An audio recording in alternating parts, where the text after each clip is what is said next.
Avez-vous remarqué chez un être cher des changements subtils mais préoccupants au cours de l'année écoulée? Beaucoup de gens supposent que la mort à un âge avancé survient soudainement, mais la vérité est que le corps envoie souvent des signaux d'alerte discrets des mois, parfois même un an, avant que la vie n'atteigne son stade final. Le problème est que la plupart des gens manquent ces signes parce qu'ils semblent minimes au début. Ce n'est que plus tard, avec le recul, que les familles réalisent que les indices étaient là depuis le début, mais il est alors trop tard pour se préparer, trop tard pour que ces derniers souvenirs comptent. Dans cette vidéo, nous allons parler de 5 signes clés qui apparaissent souvent un an avant le décès d'une personne âgée. Certains d'entre eux pourraient être des choses que vous avez remarquées, mais que vous avez écartées comme étant simplement liées à l'âge. D'autres pourraient être des changements qui semblent mineurs, mais qui signalent en réalité le déclin progressif du corps. Reconnaître ces signes précocement vous donne l'occasion de prodiguer de meilleurs soins, de chérir les moments significatifs et, surtout, de veiller à ce que la phase finale de la vie de votre proche soit remplie de confort, de dignité et de paix. Restez avec nous jusqu'à la fin, car ces 5 signes peuvent vous aider à vous préparer émotionnellement et pratiquement à ce qui vous attend. Lorsque vous comprenez ce qui se passe, vous ne serez pas pris au dépourvu. Vous serez en mesure de profiter au maximum du temps qu'il vous reste avec ceux que vous aimez. Maintenant, commençons. Numéro 1. Perte de poids significative. L'un des signes les plus précoces et les plus révélateurs qu'une personne approche de sa dernière année de vie est une perte de poids involontaire. Au début, cela peut sembler subtil, une ceinture qui doit soudainement être resserrée, des vêtements qui paraissent plus amples ou un appétit autrefois vorace qui commence à s'estomper. De nombreuses familles l'écartent en considérant que cela fait simplement partie du vieillissement. Mais la vérité est que perdre du poids sans essayer est rarement un bon signe. Cela indique souvent que le corps n'absorbe plus les nutriments efficacement, que la masse musculaire diminue et que les systèmes essentiels ralentissent. Le vieillissement entraîne naturellement une certaine perte musculaire, mais lorsque cela se produit trop rapidement, c'est le signe que quelque chose de plus profond se produit. Le corps peut avoir du mal à digérer correctement les aliments, ou la personne peut ne plus être capable de traiter efficacement les protéines, ce qui entraîne une fonte musculaire. Cette perte de force ne fait pas que rendre les mouvements plus difficiles. Elle augmente le risque de chute, affaiblit le système immunitaire et rend la personne vulnérable aux infections. Une autre raison de la perte de poids au cours de la dernière année de vie, les changements d'appétit. De nombreuses personnes âgées ne ressentent tout simplement plus la faim comme avant. Leur sens du goût s'estompe, la nourriture ne leur semble plus agréable et elles peuvent commencer à sauter des repas ou à manger des portions beaucoup plus petites. Il ne s'agit pas seulement d'une question de préférence, c'est un changement physiologique. Le corps, sentant qu'il commence à s'arrêter, ne signale plus aussi souvent au cerveau de chercher de la nourriture. Résultat, moins d'énergie, moins de force et un déclin progressif de la santé générale. Et puis, il y a le rôle des affections médicales sous-jacentes.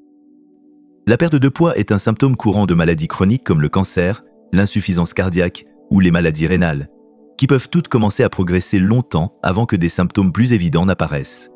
Même des affections comme la dépression ou le déclin cognitif peuvent entraîner une réduction de l'alimentation, provoquant une spirale descendante où le corps ne reçoit pas assez de carburant pour se maintenir.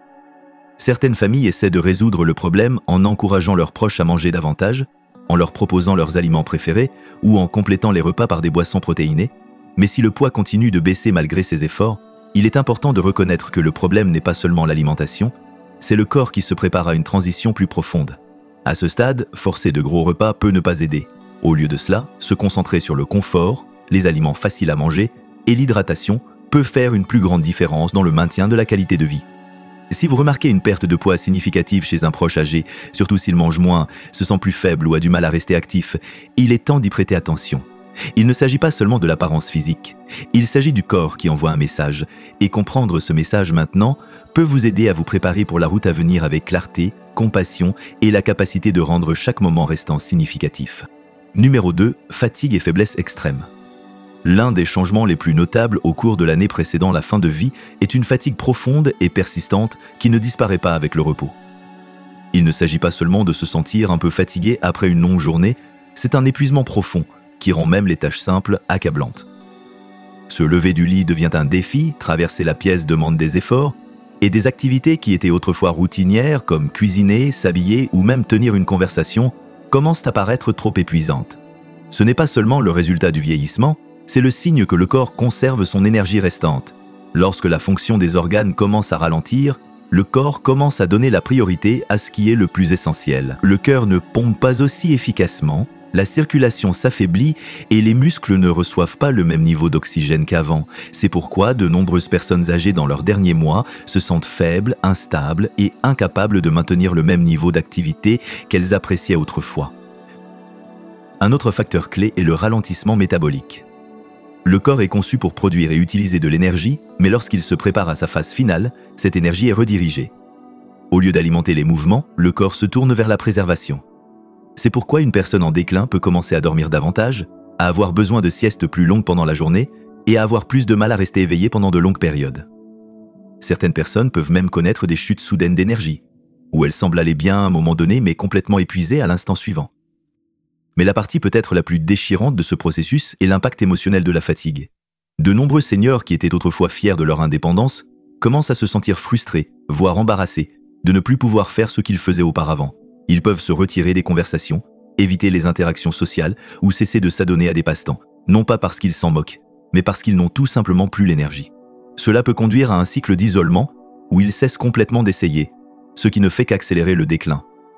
Pour les familles qui voient un proche passer d'actif et engagé à épuiser et renfermer, cela peut être douloureux. Il est facile de supposer qu'ils sont juste paresseux ou qu'ils ont besoin de se forcer, mais la réalité est que forcer l'activité n'aidera pas. Ce qui compte le plus, c'est de comprendre leurs limites, de leur permettre de se reposer quand ils en ont besoin et de rendre leurs derniers jours aussi confortables que possible. Si vous remarquez qu'un proche souffre d'une fatigue profonde et persistante qui n'est pas soulagée par le repos, considérez cela comme un signe que son corps traverse une transition majeure. C'est le moment de chérir les conversations, de créer des moments de paix et de le soutenir sans attente, car, en fin de compte, ce qui compte le plus, ce n'est pas ce qu'il peut faire, c'est qu'il se sente aimé, compris et à l'aise. Si vous regardez toujours cette vidéo et que vous trouvez ces informations utiles, veuillez commenter le numéro 2 ci-dessous pour me faire savoir que vous êtes là. Et si vous n'êtes pas encore abonné, je vous recommande de vous abonner et d'activer la cloche afin de ne manquer aucune vidéo. Votre soutien nous aide à continuer à créer du bon contenu pour vous informer et vous inspirer. Passons maintenant à la suite. Numéro 3, confusion cognitive accrue ou retrait. À l'approche du stade final de la vie, l'un des changements les plus frappants peut être observé dans la façon dont une personne pense, communique et interagit avec les autres. Vous pouvez remarquer qu'une personne autrefois vive et engagée commence à oublier plus souvent des choses, à avoir du mal à suivre les conversations ou à sembler désorientée dans des lieux familiers. Elle peut se répéter, oublier des noms ou perdre la notion du temps, même si elle n'a jamais eu de problème de mémoire auparavant.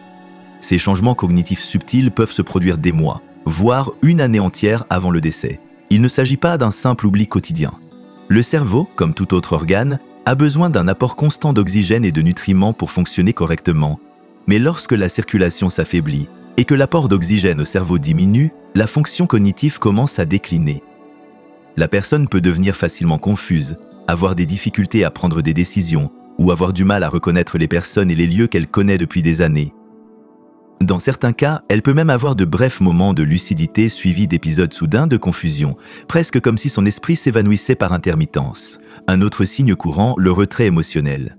Une personne approchant de la fin de vie perd souvent tout intérêt pour les interactions sociales. Vous pouvez la remarquer moins bavarde, moins engagée, ou passant de longues périodes simplement assise en silence. Ce n'est pas qu'elle ne se soucie pas de ses proches, c'est que son cerveau ne traite plus les émotions et l'engagement de la même manière. Les conversations deviennent fatigantes, les environnements bruyants semblent accablants, et finalement, de nombreux seniors se retirent dans leur propre monde. Vous pouvez également remarquer des changements d'humeur et de comportement. Certaines personnes deviennent plus irritables, anxieuses ou facilement frustrées. D'autres semblent inhabituellement calmes, détachées ou indifférentes aux choses qui leur importaient autrefois.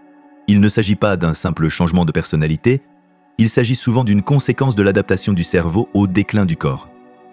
Lorsque la fonction cognitive ralentit, les émotions deviennent plus difficiles à exprimer et la personne peut cesser de réagir aux situations comme elle le faisait auparavant. Pour les membres de la famille, ce stade peut être particulièrement difficile. Voir un être cher perdre le contact avec la réalité ou s'éloigner émotionnellement peut donner l'impression de le perdre avant qu'il ne soit réellement parti. Mais il est important de se rappeler que ce n'est pas quelque chose qu'il peut contrôler. Au lieu d'essayer de le ramener dans les conversations, la meilleure chose que vous puissiez faire est de le rencontrer là où il est, de parler doucement, d'offrir du réconfort et de comprendre que même s'il ne répond pas toujours, il peut toujours sentir votre présence. Si un être cher devient plus oublieux, plus confus ou moins engagés. Ne l'ignorez pas. Ce sont souvent des signes précoces que le corps et l'esprit se préparent à la transition finale.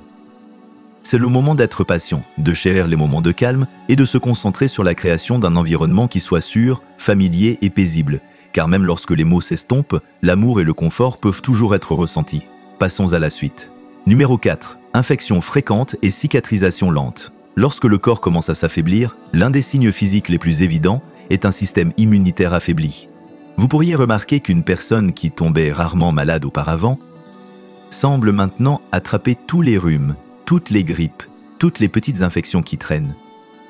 Ce qui était autrefois des maladies mineures prend maintenant beaucoup plus de temps à guérir, et des blessures simples comme une petite coupure ou une ecchymose guérissent à un rythme sensiblement plus lent. Ces changements ne sont pas aléatoires, ce sont des signes que le corps n'est plus capable de se défendre ou de se réparer comme autrefois. L'une des principales préoccupations est la répétition des infections. La pneumonie, les infections urinaires, AIU, les infections cutanées et même les infections buccales deviennent plus fréquentes à mesure que le système immunitaire s'affaiblit. De nombreuses familles supposent qu'il s'agit simplement de maladies isolées, mais lorsqu'elles commencent à se produire fréquemment ou mettent longtemps à disparaître, c'est souvent le signe que le corps perd sa capacité à se défendre.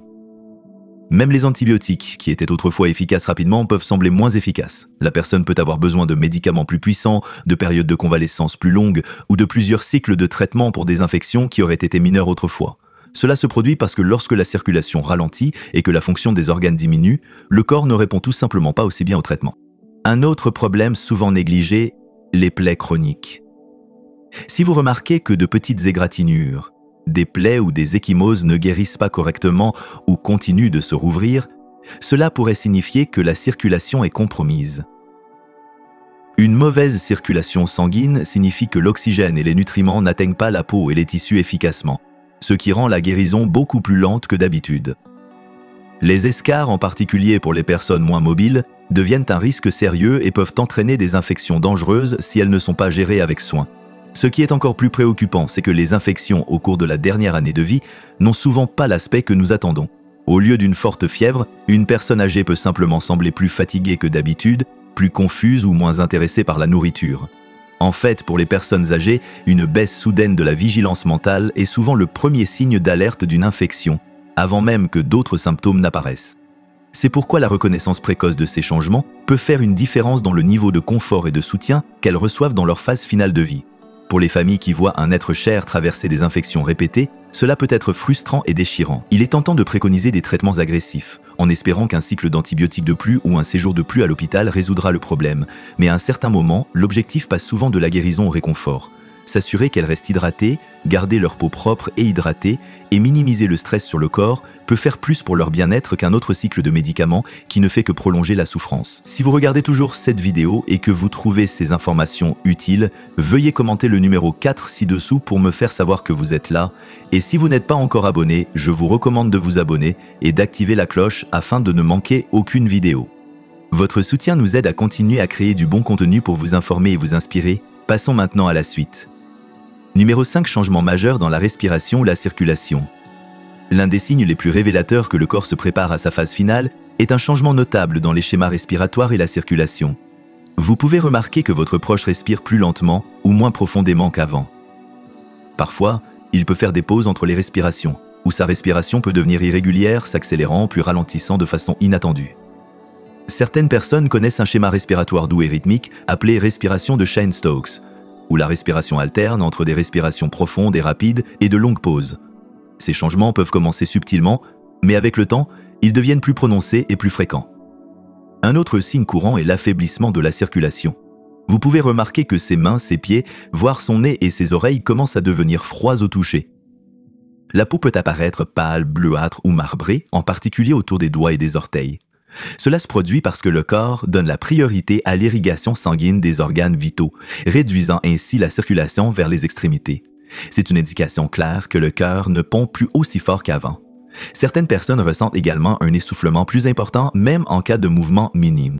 Le simple fait de s'asseoir, de parler ou de changer de position peut les essouffler ou les couper le souffle.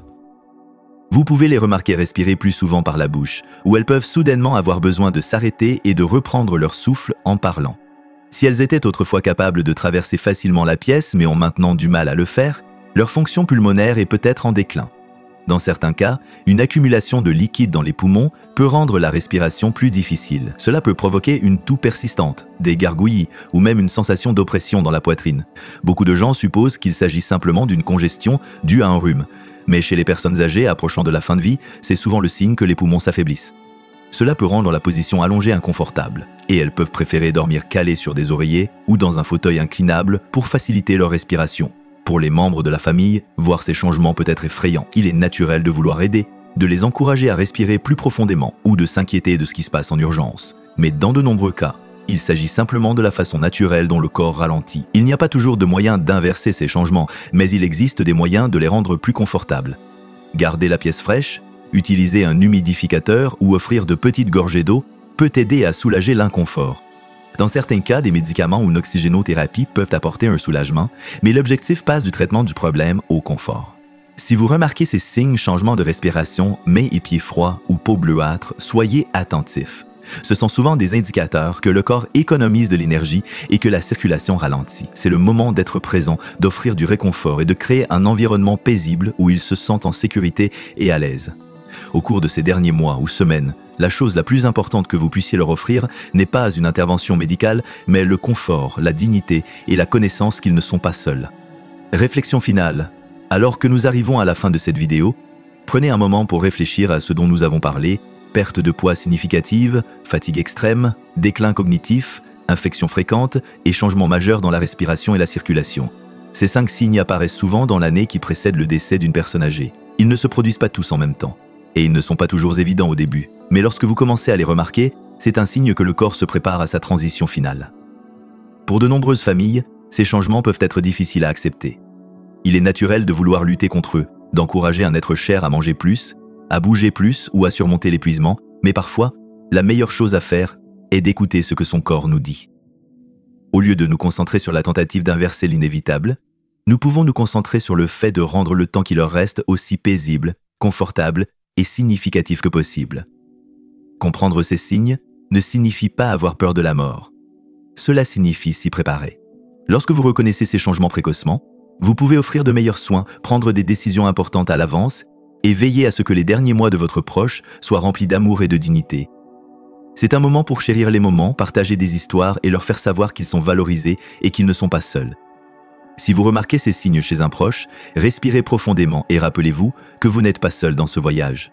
De nombreuses familles ont déjà parcouru ce chemin, et bien que ce ne soit jamais facile, savoir à quoi s'attendre peut vous aider à trouver la force, la patience et la paix. Merci de vous être joints à nous aujourd'hui. Nous serions ravis de vous entendre. Laissez un commentaire ci-dessous et partagez une chose que vous avez apprise aujourd'hui et comment vous comptez l'utiliser dans votre vie. Vos réflexions sont importantes pour nous, alors n'hésitez pas à les partager. La lecture de vos commentaires nous donne une grande motivation et un grand encouragement. Si vous avez apprécié cette vidéo et que vous l'avez trouvée utile, veuillez aimer, vous abonner et partager. Votre soutien nous aide à continuer à créer du bon contenu pour vous informer et vous inspirer. Merci d'avoir regardé et nous nous réjouissons de vous retrouver dans la prochaine vidéo.